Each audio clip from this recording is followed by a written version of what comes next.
Shalom inshuti y'umusaraba. Uyu munsi ni kuwa kane tariki ya 2 Werurwe 2023, umunsi wa 61 w'umwaka wa 2023. Intambwe nshya. Ntutinye gukora kuko ndi kumwe nawe.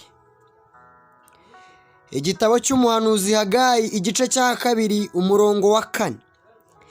Ariko rero komera Zerubabeli we, niko Uwiteka avuga, kandi nawe ukomere Yosuwa mwene Yosadayi umutambyi mukuru. Mukomere namwe bantu mwese bo mu gihugu, kandi mukore kuko ndi kumwe namwe, niko Uwiteka Nyiringabo avuga. Mwene data, Imana iri kumwe nawe. Imana niyo ikuyoboye.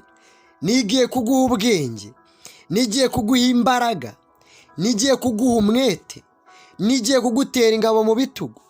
Wagerageje gukora iyo mishinga, warayipanze, washyizemo ingufu mu gusenga mu mezi yashize, ukajya ubona ibicantege bibaye byinshi.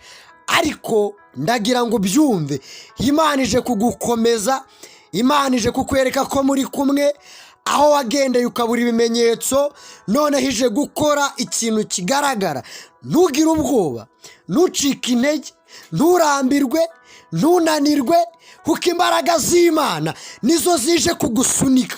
Ntabwo we wakwisunika, wagerageje kwisunika biranga, ariko Imana yo igendanye nawe kandi ikugiriye neza.